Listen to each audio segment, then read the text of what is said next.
Wassalatu wassalamu ala rasulillah wa ala alihi wa sahbihi wa mawalah wa la hawla wa la quwata illa billahi wa ba'du. Alhamdulillah, segala puja dan puji hanya milik Allah subhanahu wa ta'ala. Salawat dan juga salam tetap kita hadiahkan kepada Rasul kita Nabi besar Muhammad sallallahu alaihi wa ala alihi wasallam. Ma'asyiral muslimin wal muslimat yang dimuliakan Allah subhanahu wa ta'ala, pembahasan di malam hari ini ada sebuah wasiat yang disampaikan seorang ulama yang dikenal ibadah dan zuhudnya, Ibrahim ibn Adham rahimahullahu ta'ala. Disebutkan atau diriwayatkan dari Abu Nuaim dalam kitabnya Hilyah al-Awliya, kemudian juga oleh Ibnu Abdul Bar dalam kitabnya Jami Bayan al-Ilmi, dan juga Imam Syatibi dalam kitabnya Al-Iqtisam. Jadi satu hari Ibrahim ibn Adham rahimahullahu ta'ala pernah melewati di pasar-pasar Basrah. Tiba-tiba kemudian manusia pun berkerumun kepadanya, ya, karena dia seorang alim sezaman dengan Sufyan Ats-Tsauri, bahkan dia gurunya. Sufyan Ats-Tsauri adalah guru daripada Ibrahim bin Adham. Kemudian juga Fudail ibn Iyad, itu kan ulama-ulama dunia di zamannya. Jadi manusia pun berkumpul kepada Ibrahim ibn Adham ini. Kemudian mereka berkata, "Wahai Abu Ishaq," kunyah dari beliau, "sungguh Allah subhanahu wa ta'ala berfirman di dalam kitabnya." Apa firmannya? "Wa idza sa'alaka ibadi anni fa inni qarib." Apabila hamba-hambaku bertanya kepadamu soal diriku, maka katakan aku dekat. Akulah yang mengijabah setiap doa orang-orang yang berdoa kepadaku. Kemudian ada seseorang di antara mereka mengatakan, "Wahai Imam, kami sekalian senantiasa berdoa kepada Allah subhanahu wa ta'ala, namun sampai hari ini doa-doa kami tidak pernah dikabulkan." Katanya Allah subhanahu wa ta'ala merintahkan agar berdoa kepada Allah. Kami pun berdoa kepada Allah, tapi rasanya doa-doa itu tidak pernah dikabulkan Allah kepada kami.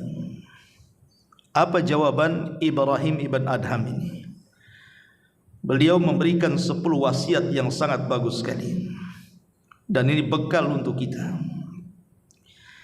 Beliau menjawab, "Ya ahlal Basrati, matat qulubukum fi asyrati asyah." Wahai penduduk Basrah, sungguh hati kalian telah mati pada 10 perkara. Sungguh hati kalian telah mati pada 10 perkara.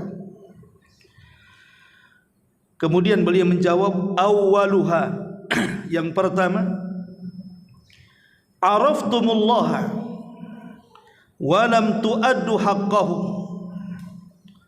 Kalian mengenal Allah subhanahu wa ta'ala, tapi kalian tidak pernah menunaikan hak-haknya. Ats-tsani, yang kedua, "Qara'tum kitab Allah walam ta'malu bihi." Kalian selalu membaca Al-Quran, kitab Allah, tapi kalian tidak pernah mengamalkan isinya. Wassalisu, dan yang ketiga, idda'aitum hubba Rasulillah sallallahu alaihi wasallam wa taraktum sunnatahu. Kalian mengaku cinta dengan Nabi sallallahu alaihi wasallam, tapi kalian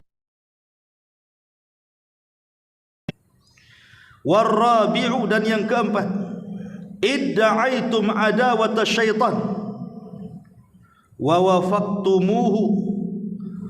Kalian mengaku menjadi musuh-musuh syaitan, tetapi justru kalian malah mencocoki langkah-langkah syaitan. Wal khamisu, dan yang kelima, qultum nuhibbul jannata wa lam ta'malu laha.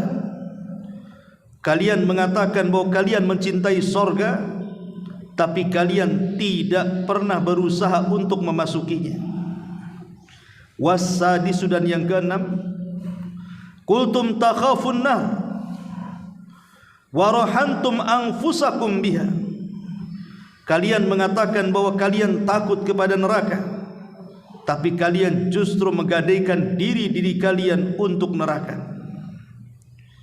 Wassabi'u, dan yang ketujuh, qultum innal mauta haqqun wa lam tasta'iddu lahu. Kalian mengatakan bahwa kematian sebuah kebenaran, tetapi kalian tidak pernah bersiap-siap untuk menghadapi kematian. Wassaminu, dan yang kedelapan, ishtaghaltum bi uyubi ikhwanikum wa nabattum uyubakum. Kalian sibuk membicarakan aib-aib saudara kalian, sedangkan kalian mencampakkan aib diri-diri kalian sendiri. Wattasi'u, dan yang kesembilan, akaltum ni'mata rabbikum walam tashkuruha. Kalian memakan nikmat-nikmat Rabb kalian, tetapi kalian tidak pernah bersyukur akan nikmat yang Allah anugerahkan kepada kalian. Wal ashiru, dan yang terakhir, yang ke-10, dafantum mautakum walam ta'tabiru bihim. Sungguh kalian terkadang menguburkan orang-orang mati di antara kalian, tapi kalian tidak pernah mengambil pelajaran dari orang yang kalian kuburkan itu. Inilah wasiat dari seorang alim, Ibrahim ibnu Adham rahimahullahu ta'ala. Baik, kita kupas satu persatu wasiat ini. Yang pertama, di sini beliau mengatakan, araftumullah walam tu'addu haqqahu. Kalian mengenal Allah subhanahu wa ta'ala, tapi kalian tidak pernah melaksanakan haknya. Apa maksudnya? Ma'asyiral muslimin yang dimuliakan Allah subhanahu wa ta'ala, kita tahu bahwa hak-hak kita kepada Allah itu banyak sekali. Dan yang paling tinggi dari hak itu adalah at-tauhid. Sebagaimana hadis daripada Mu'adz bin Jabal radhiyallahu an, ketika dia dibonceng oleh Rasul di belakang keledai. Kemudian Rasul mengatakan, "Ya Mu'adz, atadri ma haqqullah 'alal ibad wa ma haqqul ibadi 'ala Allah?" Wahai Mu'adz, tahukah engkau tuntutan Allah kepada hamba dan tuntutan hamba kepada Allah? Maka Mu'adz mengatakan, "Allah wa rasuluhu a'lam." Allah dan Rasulnya yang tahu. Maka Rasul mengatakan, fa inna haqqallahi 'alal ibadi an ya'buduhu wa la yusyriku bihi syai'an. Hak Allah atau tuntutan Allah kepada hamba-hambanya, kata Rasul kepada Mu'adz bin Jabal radhiyallahu an, adalah kalian dituntut untuk menyembahnya dan tidak menyekutukannya. Inilah yang terkadang dilalaikan dalam kehidupan kita. Makanya Ibrahim bin Adam mengatakan, jangan-jangan doa-doa kita tidak dikabulkan itu karena belum melaksanakan hak-hak kita kepada Allah subhanahu wa ta'ala berupa tauhid. Dan di masyarakat kita lihat orang-orang yang menyimpang dari tauhid itu banyak sekali. Orang yang datang ke dukun, orang yang percaya dengan tangkal dan jimat, orang yang datang ke kuburan meminta-minta, percaya kepada karamah-karamah dan begitu seterusnya, maka ini semua penghalang doa kita kepada Allah Subhanahu wa taala. Maka kalau doa-doa kita ingin diterima, tauhidkan Allah, jauhi sesembahan selain daripada Allah Subhanahu wa taala alias kesyirikan. Ini yang pertama. Kemudian yang kedua, kata Ibrahim ibn Adham rahimahullahu taala, kalian membaca Al-Quran tapi kalian tidak pernah mengamalkan isinya. Makanya penting mempelajari Al-Quran itu bukan hanya mempelajari bacaannya saja, karena bagaimanapun fahmul hudud khairun min fahmil huruf. Pemahaman kita kepada batasan-batasan Al-Quran atau isi daripada kandungan Al-Quran itu jauh lebih baik dibandingkan hanya mengenal huruf-huruf dalam Quran saja. Makanya Syekh bin Baz rahimahullahu ta'ala mengatakan, ketika menjelaskan tentang apa sih hikmah Quran diturunkan, maka beliau mengatakan, annallaha anzalahu littashri'i wa bayanil ahkamil lati yalzamul ibad an yaqumu biha, fallahu anzalahu la liyubayyina lahum ma yakunu fi akhir zaman aw ma yakunu fi kadha aw ma jara aw li mu'jizati ilmiyati yastanbituha an-nas min dhalika laisa hadha huwal maqsud wal maqsudu min inzali kitabillah an ya'laman nas ahkama dinihim wa ma syara'a Allahu lahum wa ya'rifuhum atau wa yu'arrifuhum bi rabbihim wa sifatihi wa asma'ihi wa bihaqqihi ala ibadihi jalla fi'ula. Kata Syekh bin Baz rahimahullahu ta'ala, sesungguhnya Allah Subhanahu wa ta'ala ketika menurunkan Al-Quran itu diturunkan sebagai syariat dan menjelaskan hukum-hukum yang harus dilakukan oleh hamba-hambanya.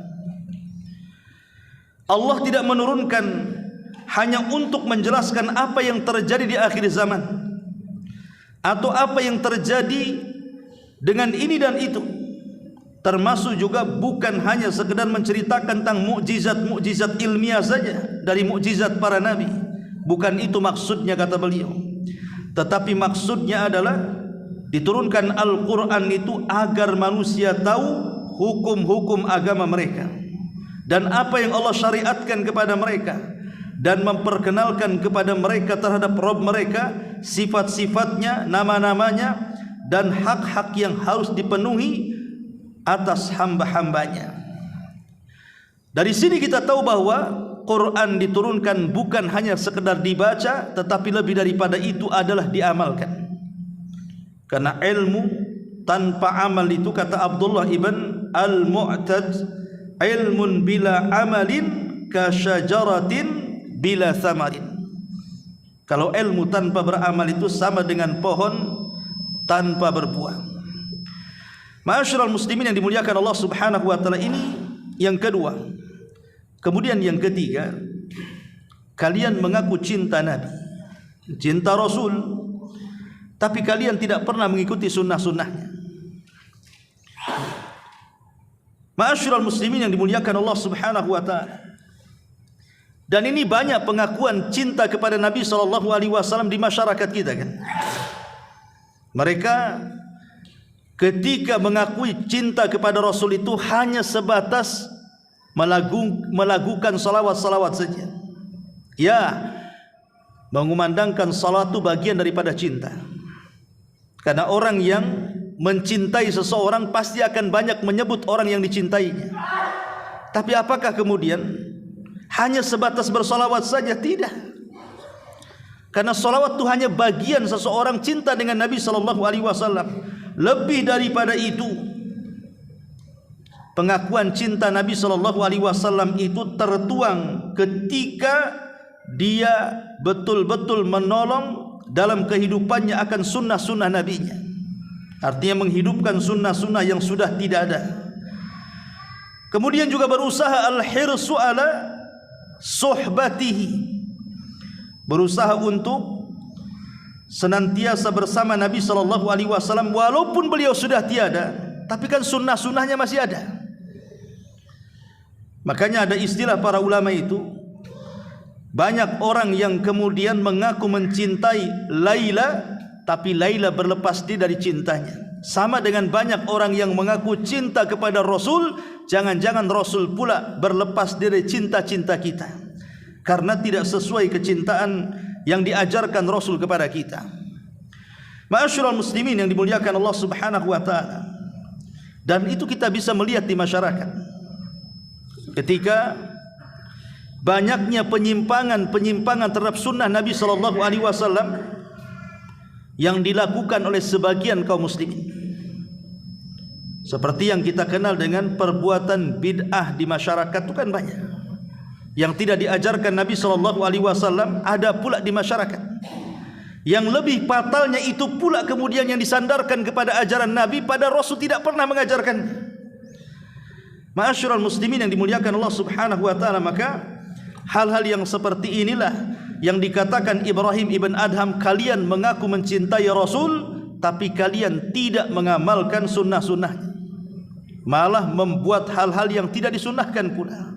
Padahal kata Abdullah ibn Mas'ud radhiyallahu an, ittabi'u wa la tabtadi'u faqad kufitum. Ikut saja, jangan buat, itu sudah cukup. Sudah cukup. Maknanya sunnah. Contoh saja umpamanya salat. Salat itu kan berbagai macam ragam ya. Mulai dari pagi sampai malam itu ada salat. Dari duhanya, dari rawatibnya, dari sunnah wudunya, dari tahiyatul masjidnya, dari witirnya, dari tahajudnya, macam-macam salat itu. Kalau seandainya kita memborong salat ini setiap hari sebagaimana diperintahkan Nabi SAW, baik yang wajib ataupun yang sunnah, kita tidak bisa melakukannya, karena kemampuan kita tidak bisa seperti itu. Itu baru salat tuh, belum lagi puasanya. Puasa kan macam-macam juga tuh, ada Dawudnya, ada Senin Kamisnya, ada Ayyamul Bidnya. Kemudian puasa sunnah lainnya, ada Arafahnya, ada Muharramnya, ada Ramadannya lagi yang wajibnya kan. Puasa sunnah saja kalau kita amalkan semuanya nggak sanggup kita ini. Atau umpamanya beralih kepada doa-doa. Satu hari satu malam itu macam-macam doa itu. Mulai masuk kamar mandi, keluar kamar mandi, pakai pakaian, melepas pakaian, keluar rumah, masuk rumah, mau tidur, bangun tidur. Kemudian juga belum lagi doa, zikir pagi dan petang, macam-macam doa itu. Kalau kita amalkan semua nggak sanggup kita ini. Makanya kenapa Nabi SAW sampai mengatakan itu, khairul adwam, khairul a'mal adwamuha wa in qalla. Sebaik-baik amal itu yang istiqomah walaupun sedikit. Karena kalau diborong semua kan nggak sanggup kita mengamalkannya. Kira-kira ambil yang mudah bagi kita, istiqomah di situ. Maka kata Abdullah bin Mas'ud radhiyallahu anhu, yang ada saja kita tidak sanggup mengamalkannya. Kok pula kalian mengada-ada yang tidak ada? Makin beratlah agama ini jadinya. Makanya di sini ma'asyiral muslimin yang dimuliakan Allah Subhanahu wa taala, bahwa nasihat Ibrahim bin Adham ini mengatakan kepada kita, kalau doa-doa kita ingin dikabulkan, maka ikutlah sunnah Nabi sallallahu alaihi wasallam. Ini yang ketiga. Kemudian yang keempat, kata beliau, kalian mengakui memusuhi syaitan, tapi kalian justru malah mencocoki syaitan. Ma'asyiral muslimin yang dimuliakan Allah Subhanahu wa taala, apa maksudnya di sini? Kita tahu bahwa syaitan itu musuh kita yang nyata. Sejak Adam alaihi salatu wassalam diciptakan, kemudian Allah Subhanahu wa taala memerintahkan iblis untuk sujud, kemudian enggan sujud. Sejak itulah permusuhan iblis berlaku, dari mulai tidak sujudnya iblis kepada Adam sampai hari ini, bahkan sampai kiamat dibangkitkan. Maka iblis dan seluruh pengikutnya dari syaitan akan tetap menjadi musuh Bani Adam. Makanya ada hadis, apabila bayi itu lahir, iblis kan menusuk lambung bayi tersebut ketika lahir.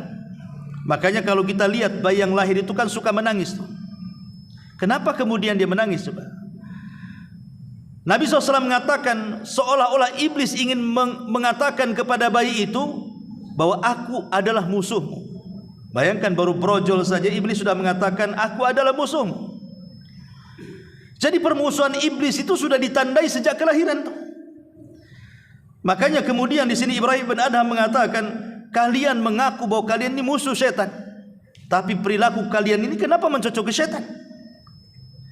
Ma'asyiral muslimin yang dimuliakan Allah Azza wa Jalla, seperti apa coba amalan-amalan yang mencocoki setan itu? Pertama, kekufuran dan kesyirikan. Kita tahu bahwa kekufuran dan kesyirikan adalah target utama setan, menjadikan Bani Adam itu kufur dan musyrik. Dan sekarang lihat, banyak orang yang berpindah agama kan, hanya gara-gara faktor yang sangat-sangat sederhana, entah pernikahan, entah pertemanan, entah bisnis, rela dia menggadaikan agamanya. Ya. Sampai dia murtad kan. Kemudian juga orang yang kemudian melakukan sihir atau dunia-dunia perdukunan, baik yang menjadi dukunnya atau yang datang ke dukunnya, itu semua mencocoki amalan setan itu. Karena dukun itu tidak pernah melakukan sesuatu kecuali dasarnya adalah pertolongan syaitan. Berarti kalau kita kemudian datang kepada dukun, hakikatnya kita tolong menolong di atas perbuatan keji dan kemungkaran yang merupakan perbuatan para dukun yang suka menyihir orang-orang yang disihirnya, termasuk juga mengikuti hawa nafsu. Itu kan perbuatan setan itu. Ya. Kemudian dibuat ragu-ragu terhadap keyakinan, dibuat was-was, sehingga kemudian banyak orang-orang yang meragukan agamanya sendiri. Termasuk juga sombong dengan ketaatan kepada Allah Subhanahu wa taala, tidak mau salat, tidak mau puasa, tidak mau haji padahal dia sanggup. Termasuk juga merubah ciptaan-ciptaan Allah. Itu kan termasuk perbuatan setan. Seperti wanita-wanita yang dicukur bulu halisnya, kemudian dikikir giginya, disambung rambutnya, ditato badannya, itu semua perbuatan setan. Ataupun umpamanya orang yang bersumpah kepada selain Allah, kemudian juga menampakkan yang batil itu sebuah kebaikan, dan menyembunyikan kebaikan ditampakkan pula kebatilan. Termasuk juga berdebat tanpa ilmu, kemudian juga memberikan fatwa tanpa ilmu, itu semua adalah mencocoki perbuatan syaitan. Dan banyak lagi. Ya, intinya bahwa Ibrahim ibn Adham mengatakan, kenapa doa-doa kita tidak pernah dikabulkan? Karena kalian merasa membenci setan, tapi kalian ikut setan katanya. Nah, ini juga yang harus dipahami. Ini nasihat Ibrahim ibn Adham rahimahullahu ta'ala yang keempat. Kemudian yang kelima, kalian mengatakan bahwa kalian mencintai sorga, tapi kalian tidak pernah mencari jalan menuju sorga. Ma'asyiral muslimin yang dimuliakan Allah Subhanahu wa ta'ala, definisi sorga itu kan ma'ruf ya, pernah saya jelaskan. Dia adalah darun a'addallahu lil muwahhidin atau lil muttaqin waliman asa minal muwahhidin. Jadi sorga itu diperuntukkan untuk orang-orang yang bertakwa dan orang-orang yang bermaksiat dari kalangan ahli tauhid, tetapi setelah lewat proses tentunya ya. Mungkin sebagian mereka masuk neraka dulu, baru kemudian dimasukkan ke dalam sorga. Dan sifat sorga itu kan kenikmatannya tidak bisa dilihat mata, didengar telinga, terlintas pun tidak. Makanya kenapa kemudian sorga itu dibayang-bayangkan kepada kita dan kita ingin masuk ke dalamnya. Tapi masalahnya hadis-hadis Nabi SAW itu kan sangat jelas ketika bercerita soal sorga. Tetapi walaupun kita yakin sorga itu ada, kemudian kenikmatannya luar biasa, tapi tak sedikit dari kita ini tidak tergiur untuk masuk ke dalamnya. Buktinya banyak orang-orang yang yakin dengan adanya sorga, tapi tidak berusaha untuk mencari jalan ke sorga. Itulah yang kemudian Ibrahim ibn Adham rahimahullahu ta'ala mengatakan, kalian mengaku cinta dengan sorga, tapi kalian tidak pernah mengikuti jalan-jalan menuju sorga. Ma'asyiral muslimin yang dimuliakan Allah Azza wa Jalla, padahal amalan-amalan yang dimasukkan kita ke sorga kan banyak sekali. Saya ringkas saja ya. Pertama, iman dan juga amal saleh. Ini jalan yang paling cepat menuju sorga adalah keimanan dan amal saleh. Kemudian yang kedua, ketakwaan kita kepada Allah, melaksanakan perintah dan menjauhi larangan. Kemudian yang ketiga, ketaatan kepada Allah dan Rasulnya. Kemudian juga al-jihadu fi sabilillah, berjihad di jalan Allah, termasuk juga bertaubat. Kemudian istiqamah di atas agama Islam. Kemudian juga talabul ilmi liwajhillah, menuntut ilmu karena Allah. Seperti kita ini hari ini, kita duduk di majelis ta'lim. Kalau kita niatkan karena Allah Subhanahu wa ta'ala untuk mengangkat kejahilan dari diri kita, yang kemudian kita berniat mengangkat kejahilan dari orang lain, maka ini juga jalan menuju surga. Termasuk juga membangun masjid, kemudian akhlak yang baik, meninggalkan jidal, kemudian meninggalkan berdusta walaupun main-main, kemudian juga senantiasa di atas tohar lagi, batal wudu lagi, ataupun jalan ke masjid untuk melaksanakan sholat, kemudian memperbanyak sujud, termasuk haji yang baik, kemudian membaca ayat kursi setelah sholat. Itu juga salah satu amalan yang bisa mengantarkan kita ke dalam surga. Termasuk menjaga rawatib 12 membutuhkan, termasuk silaturahim. Kemudian juga seseorang yang asidku fil kalam, jujur dalam bicara. Kemudian juga seseorang yang senantiasa ihtisab, meminta pahala lillah wa inna ilaihi rajiun, Allahumma hjurni fi musibati. Juga seseorang yang baik saat menjadi penjual ataupun pembeli, termasuk juga ketika dia memperbanyak doa, tawakal, dan juga tidak menyerahkan rasa takut kecuali kepada Allah Subhanahu wa ta'ala. Dan banyak lagi amalan-amalan yang merupakan amalan ini bisa mengarahkan ke dalam surga. Tetapi ma'asyiral muslimin, yang Ibrahim ibn Adham ini ingin katakan bahwa ini jalan ke surga kan banyak ini. Banyak sekali loh jalan ke surga itu. Tapi banyak orang yang tidak semangat untuk melakukannya. Contoh ini satu kisah. Di zaman Nabi SAW, Rasul pernah mengatakan di hadapan para sahabatnya, siapa di antara kalian yang hari ini mengunjungi orang sakit? Tidak ada yang bangkit kecuali Abu Bakar. Kemudian Rasul mengatakan, siapa di antara kalian yang puasa hari ini? Tidak ada yang bangkit kecuali Abu Bakar. Kemudian Rasul mengatakan, siapa di antara kalian yang hari ini memberi makan fakir miskin? Tidak ada yang bangkit kecuali Abu Bakar. Kemudian Rasul mengatakan, siapa yang hari ini mengikuti jenazah dan menguburkannya? Tidak ada yang bangkit kecuali Abu Bakar. Bayangkan Abu Bakar ini dalam satu hari mengumpulkan 4 amalan yang tidak bisa dikumpulkan yang lainnya. Kata Rasul, siapa yang mengumpulkan 4 perkara dalam satu hari itu, wajabat lahul jannah, maka dia dipastikan masuk surga. Artinya kalau kita melihat bagaimana gaya Abu Bakar mengejar surga, luar biasa kan. Makanya Allah mengatakan, fa idza faragta fansab wa ila rabbika farghab. Jadi kalau kita sudah mengamalkan satu amalan, jangan istirahat, kemudian cari amalan yang lainnya.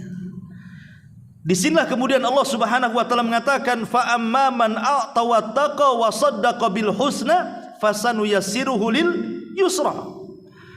Siapa yang suka memberi, faman a'ta, siapa yang suka memberi, bersedekah dengan ilmunya, bersedekah dengan hartanya, bersedekah dengan tenaganya, bersedekah dengan waktunya, karena yakin adanya surga. Wa saddaqa bil husna fasanuyassiruhu lil yusra. Jalan dia ke surga itu sebenarnya sudah mudah, ikhwan. Sudah mudah sekali. Tetapi Allah mudahkan lagi. Kenapa coba? Apa namanya korelasi ayat ini dengan perkataan Ibrahim ibn Adham ini? Begini, ikhwan. Orang kalau sudah sering melakukan amalan ahlil jannah, contoh umpamanya orang sudah bisa menjaga sholat 5 waktu, betul-betul dia jaga sholat 5 waktu itu, untuk mengamalkan yang sunnah di siang hari kan lebih mudah lagi tuh. Kalau orang sudah terbiasa menjalankan solat 5 waktu, kemudian berusaha mengamalkan solat sunnah di siang hari seperti duha yang semacamnya, maka kalau dia kemudian merambah kepada qiyamul lail, walaupun agak berat, pasti dia bisa melakukannya, karena sudah terbiasa dengan solat-solat tadi. Tapi kalau orang tidak pernah solat wajib, tidak pernah solat sunnah siang, duha dan yang semacamnya, tiba-tiba dia mengaku bahwa dia suka solat malam, percaya atau tidak? Ya nggak percayalah. Siang aja nggak pernah sholat, malam pula sholat dia.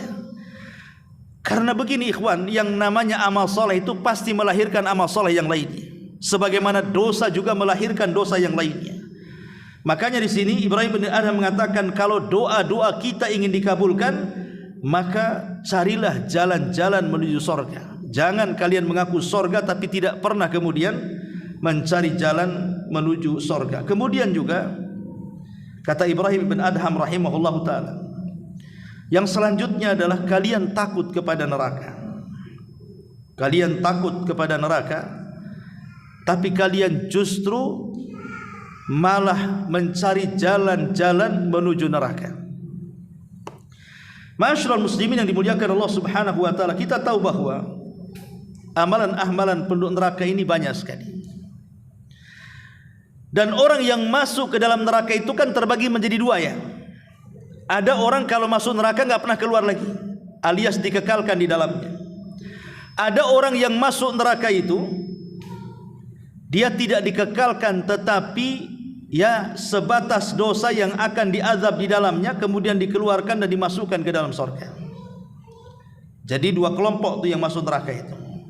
Makanya kalau dalam Al-Quran atau dalam hadis Nabi ada kalimat dikekalkan di dalamnya, itu bukan berarti harus kekal selamanya, tidak. Seperti contoh umpamanya orang yang membunuh seorang muslim secara sengaja, Al-Quran mengatakan apa? Khalidan fiha, maka dikekalkan neraka selama-lamanya. Maka kata ahli sunnah wal jamaah, tidak dikekalkan selama-lamanya. Maknanya adalah saking lamanya sehingga bahasa Quran itu dikekalkan selamanya, bukan berarti tidak keluar dari neraka. Lain dengan kesyirikan, kekufuran atau nifak akbar gitu ya. Ya. Tetapi kalau maksudnya adalah contoh orang yang bunuh diri, kata Rasulullah akan dikekalkan di dalam neraka, bukan kekal nggak keluar lagi, tidak, karena bunuh diri tidak kafir.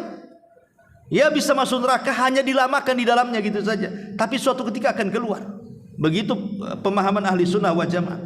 Lah amalan-amalan penduduk neraka itu ada yang sifatnya mengekalkan di dalamnya, ada yang sifatnya tidak. Contohnya umpamanya yang pertama yang mengekalkan di dalamnya adalah seperti kesyirikan kepada Allah, kemudian kekufuran kepada Allah, atau mengingkari hal-hal yang wajib, mengingkari tidak wajibnya salat, tidak wajibnya puasa, tidak wajibnya haji. Ini kafir nih, keluar dari dalam Islamnya. Ataupun istihza, mengolok-olok Allah, mengolok-olok Rasul, mengolok-olok ayat-ayatnya. Ini tidak syak lagi, ini kufur, bisa keluar dari Islam, bisa dikekalkan di neraka kan itu. Atau mencaci maki Allah, mencaci maki agamanya, mencaci maki Nabi SAW, atau berhukum dengan selain hukum Allah. Jadi perkara-perkara ini sepakat ulama kalau dilakukan ini bisa keluar dari Islam dan kekal di neraka. Tapi ada amalan-amalan yang sebaliknya tidak. Ia memang masuk neraka tapi tidak dikekalkan. Seperti umpamanya contoh orang yang durhaka dengan orang tua, kan diancam neraka tuh. Apakah dikekalkan? Tidak. Masuk neraka iya, tapi tidak dikekalkan di dalamnya.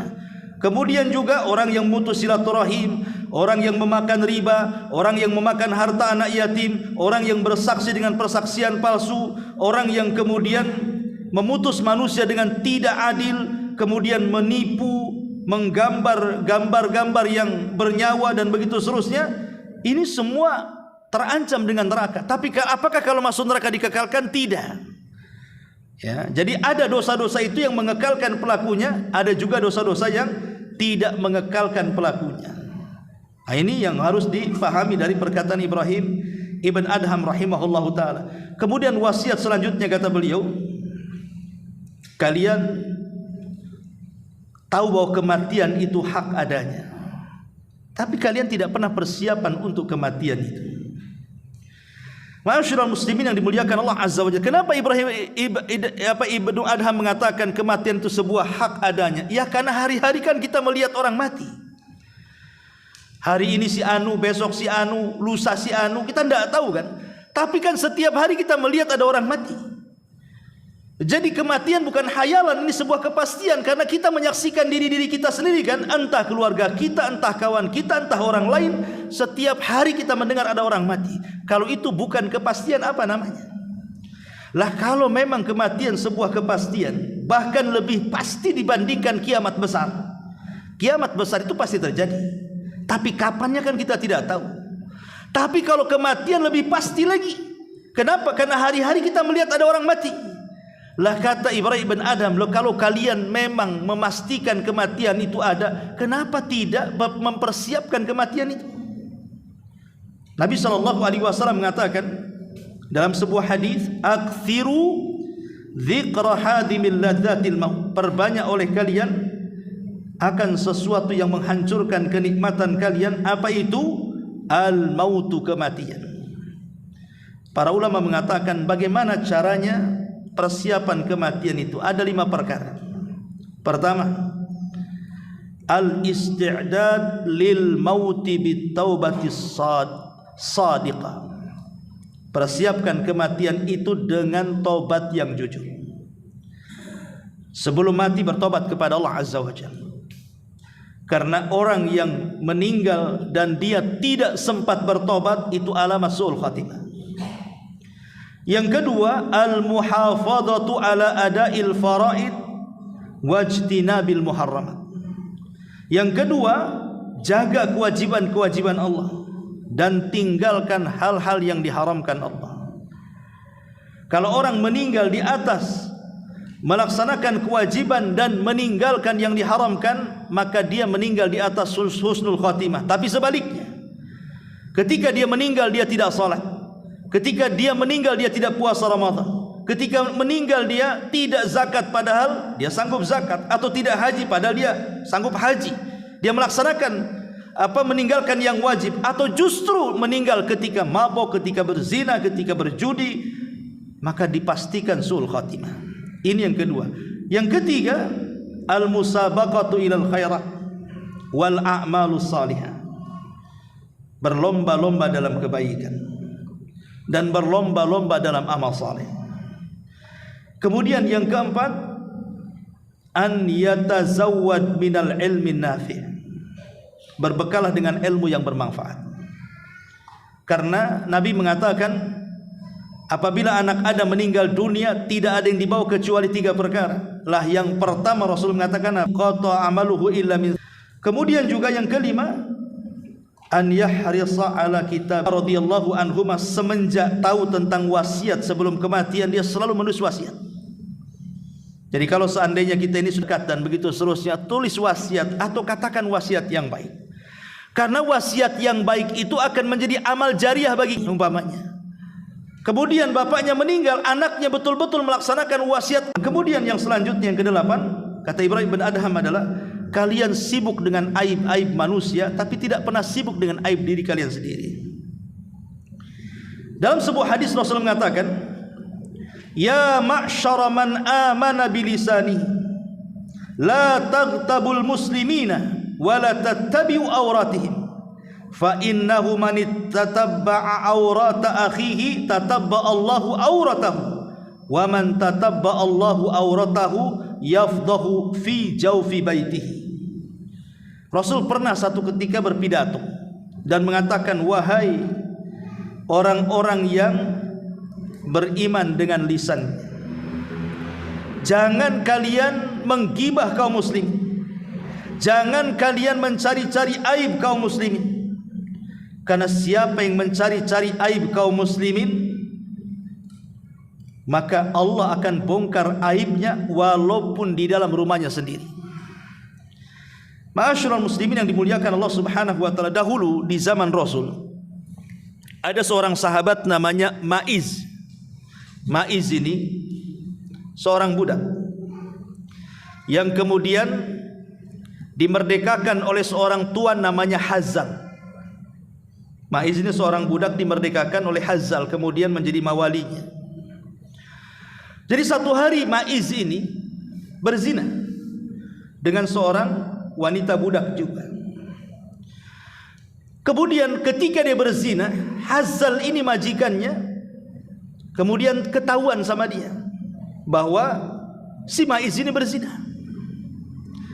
Awalnya kemudian si Maiz ini berusaha datang kepada Abu Bakar dan Umar meminta nasihat, apakah saya perlu melaporkan perzinahan saya kepada Rasul supaya aku ini dirajam, karena Maiz sudah menikah kan, dan orang yang menikah kemudian berzina kan dirajam dalam Islam tuh.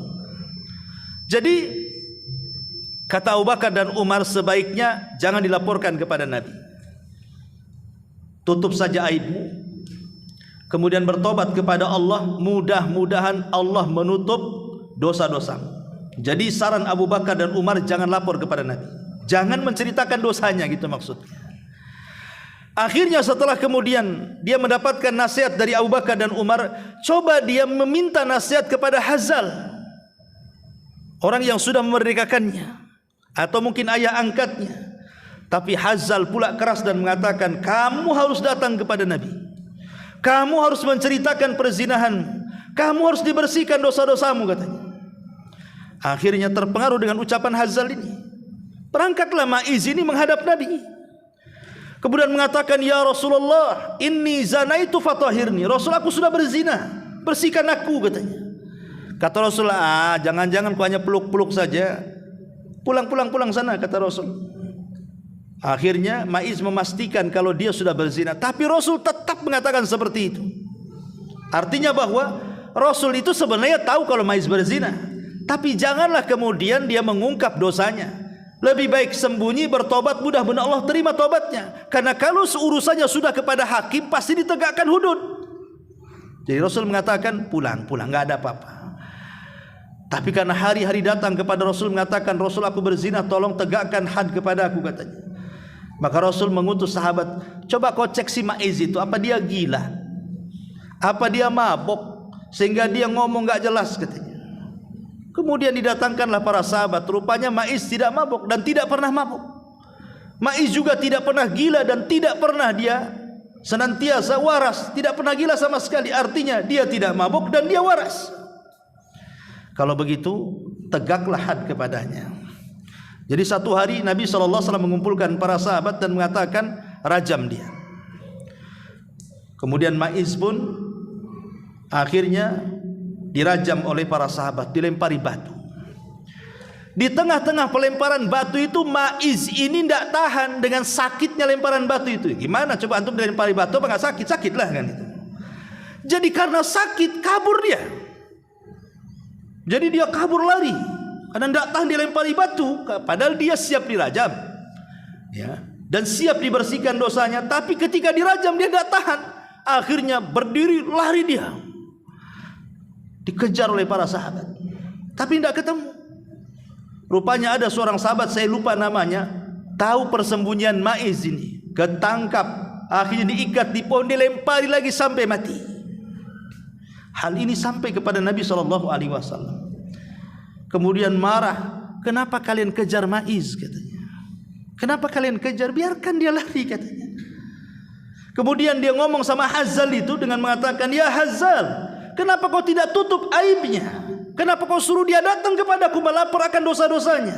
Seandainya kau tutup aibnya, itu lebih baik daripada kau suruh dia lapor kepadaku, kata Rasul. Menunjukkan apa? Bahwa kita ini disuruh untuk menutup aib orang lain. Ya, sebab kalau kita membongkar aib orang lain, itu aib kita nanti dibongkar oleh Allah Subhanahu wa taala. Karena itu ada kaedah kama tadinu tudan.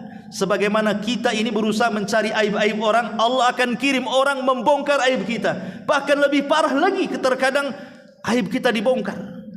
Maka di sini kata Ibrahim ibn Adham, kalian sibuk dengan aib orang lain, kalian punya aib, kenapa tidak sibuk dengan aib diri kalian? Ini juga wasiat Ibrahim ibn Adham yang ke-8. Dan yang ke-9, kalian banyak diberikan nikmat oleh Allah Subhanahu wa taala, tapi kalian tidak pernah pandai bersyukur akan nikmat itu. Ma'asyiral muslimin yang dimuliakan Allah Subhanahu wa taala, rukun syukur itu kan ada 3 ya. Pertama, al-i'tiraf bin ni'ami. Kita ini mengakui bahwa nikmat itu datang dari Allah. Seperti ucapan Nabi Allah Sulaiman, Kurang apa Nabi Sulaiman itu coba? Dia raja dunia, kekuasaannya hampir separuh dunia lebih. Dia bisa menundukkan jin, menundukkan binatang, menundukkan awan, macam-macam dia tundukkan. Tapi dia mengatakan hadza min fadli rabbi. Ini semua adalah karunia yang datang dari Allah. Itu sekelas Nabi Sulaiman mengatakan seperti itu coba. Kita ini loh baru sekelas pejabat, belum jadi presiden pun, baru menjadi orang kaya baru, belum sekelas Qarun pun. Tapi terkadang tidak pernah menasabkan nikmat itu kepada Allah, malah menasabkan kepada diri kita sendiri coba. Ya wajar saya kaya, saya kan, nah itu mulai itu bahasa itu. Wajarlah saya jadi pejabat, saya kan, nah saya kan sekolah tinggi, saya kan begini. Ini kalau sudah saya, nah ini menasabkan nikmat bukan kepada Allah namanya, tapi menasabkan nikmat kepada diri sendiri. Sombong akhirnya kan. Dan Anania mengatakan saya, ini sifat iblis. Karena iblis yang mengatakan di hadapan Allah, ana khairun minhu, saya lebih baik dibandingkan Adam, kata iblis. Makanya Anania, kalimat saya hindarkan. Kalau ini bukan karena saya, kalau ini bukan karena saya, kalimat ini bahaya. Karena kufur nikmat ini. Tidak menasabkan diri nikmat ini kepada Allah Subhanahu wa taala. Maka nasabkan seperti Sulaiman menasabkan nikmat kepada Allah Azza wa Jalla. Jangan seperti Qarun yang mengatakan innama utituhu min ilmin indi. Ini nikmat itu datang dari aku, ya wajar saja aku kan cerdas. Enggak seperti itu. Ini yang pertama. Yang kedua, at-tahaddus biha zahiran ma'athani 'ala Allah. Tampakkanlah kenikmatan itu dengan senantiasa memuji Allah Subhanahu wa taala. Karena ada orang-orang itu yang bakhil bukan hanya kepada orang lain, tapi juga bakhil kepada diri sendiri. Itu ada orang yang seperti itu tuh. Jangan cerita bakhil sama orang ya, sama diri sendiri ada orang bakhil. Padahal uangnya banyak, dia kaya, tapi pakaiannya tidak pantas. Ya, pakaiannya tidak pantas kan itu. Ada orang kaya itu kemana-mana bawa kolor. Ya, bawa kolor kan ada tuh orang kaya itu bawa kolor aja, pakainya pakai kolor aja dia.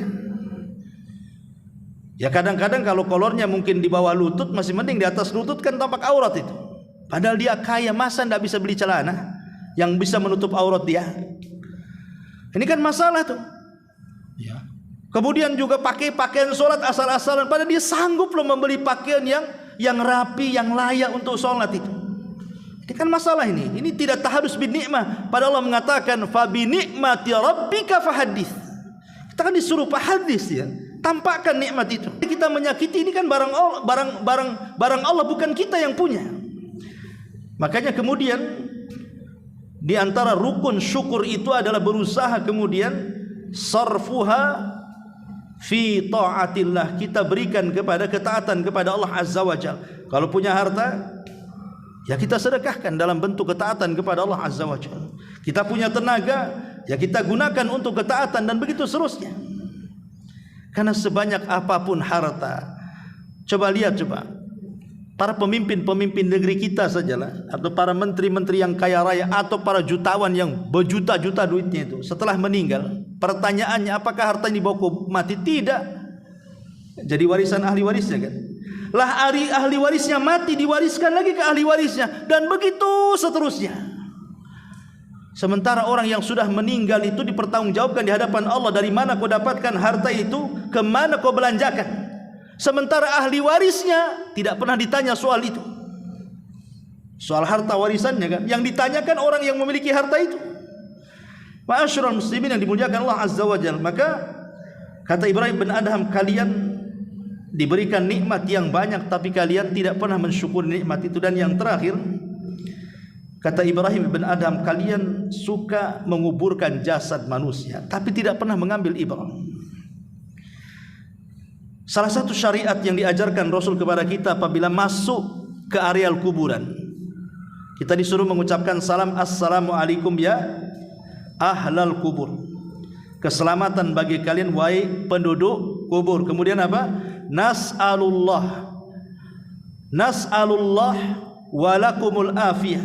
Kami meminta kepada Allah dan untuk kalian, semoga dosa-dosa kami dan kalian diampuni. Kemudian kita mengucapkan apa? wa inna insyaallahu bikum lahikun, dan insyaallah kita pun akan menyusul kalian.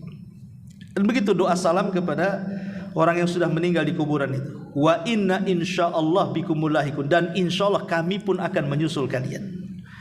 Kalau kita paham ini doa salam masuk kuburan ini kan harusnya menggetarkan iman kita. Apalagi orang-orang yang betul-betul dia memandikan jenazah, dia mengkafankan jenazah, dia yang mengusung keranda jenazah, dia pula yang masuk ke kuburan kan itu. Harusnya dia orang yang pertama mengambil ibrah dari situ. Tapi betapa banyak orang-orang yang menguburkan jenazah, dia pun tidak sholat. Makanya yang harusnya paling banyak mengambil ibrah itu kan orang-orang yang suka menggali-gali kubur. Tapi tidak, mereka menggali kubur itu hanya untuk mencari uang saja. Satu kuburan berapa, dapat duit, selesai kan itu. Padahal orang itu kalau dia betul-betul mengambil i'tibar dari situ, maka merekalah orang-orang yang paling dekat dengan Allah. Kenapa? Karena dia tahu dia setiap hari disodorkan kematian.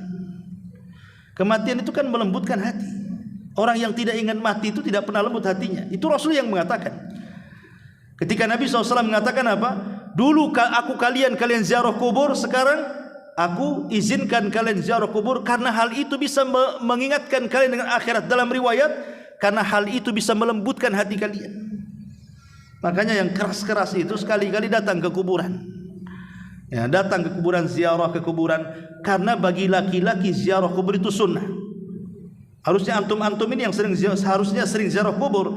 Kalau wanita itu tak boleh sering-sering. Karena ada hadis yang mengatakan la'anallah zawarat, dalam riwayat zuwarat al-kubur. Allah melaknat wanita-wanita yang ziarah kubur. Apa maknanya? Kata Syekh Albani rahimahullahu taala, makna zuwarat atau zawarat itu diambil dari siyagul mubalaghah. Jadi yang dilarang itu yang sering ziarah, bukan tidak boleh sama sekali ziarah.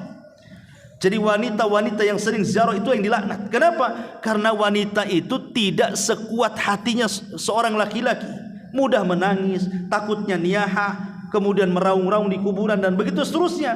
Makanya Islam melarang tidak boleh sering-sering ziarah kubur bagi wanita, dan boleh sekali-kali. Lah kalau laki-laki kapanpun silahkan. Ya, dan yang paling baik ziarah kubur itu seperti yang disunahkan Nabi malam-malam. Nabi itu kalau ziarah kubur kan malam-malam. Coba antum malam-malam ziarah kubur ke Tamyang. Itu sunnah Nabi itu. Makanya Aisyah radhiyallahu anha satu hari ketika dia tidur kehilangan Nabi di samping. Kok enggak ada ya?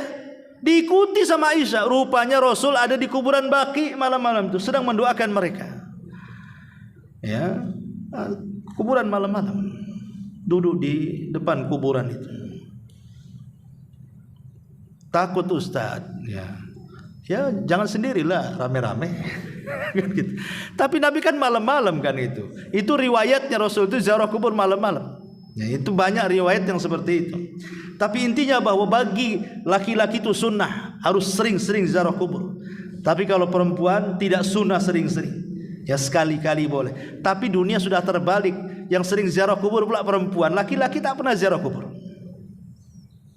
Ziarah kubur itu karena ngantar istrinya, terbalik, harusnya istri ngantar suaminya, kan gitu ya. Kan sunnahnya begitu. Nah, ini juga sunnah yang kadang-kadang sudah mahjurah ditinggalkan. Padahal Ibrahim bin Adham mengatakan kalian ini bisa mengambil ibrah dari kematian sebenarnya. Tapi banyak orang-orang yang menguburkan jenazah tidak pernah mengambil ibrah dari jenazah yang ada di hadapannya. Wallahu a'lam bishawab. Ini diantara wasiat daripada Ibrahim ibn Adham rahimahullahu taala. Saya baca secara singkat. Yang pertama, kalian mengenal Allah tapi tidak pernah menunaikan haknya. Kalian membaca Al-Quran tapi kalian tidak pernah mengamalkannya. Kalian mengaku mencintai Rasul tapi tidak pernah mengamalkan sunnahnya. Kalian mengaku memusuhi setan tapi kalian pula menjadi temannya. Kalian mengatakan bahwa kalian mencintai sorga tapi kalian tidak pernah beramal untuk masuk sorga. Kalian mengatakan bahwa kalian takut neraka tapi kalian justru menggadaikan diri kalian untuk masuk neraka. Kalian mengatakan bahwa kematian adalah benar adanya tapi kalian tidak pernah melakukan persiapan untuk kematian. Kemudian kalian sibuk membicarakan aib-aib orang tapi kalian tidak pernah memperhatikan aib-aib diri kalian sendiri. Kalian memakan nikmat Rabb kalian, tapi kalian tidak pernah menunaikan syukurnya kepada Allah Azza wa Jal. Dan yang terakhir, kalian telah mengubur orang-orang mati kalian, tapi kalian tidak pernah mengambil ibrah pelajaran dari orang yang kalian kuburkan. Wallahu a'lam. Subhanaka wa bihamdika asyhadu an la ilaha illa anta astaghfiruka wa atubu ilaik. Allahu taala alam. Assalamualaikum warahmatullahi wabarakatuh.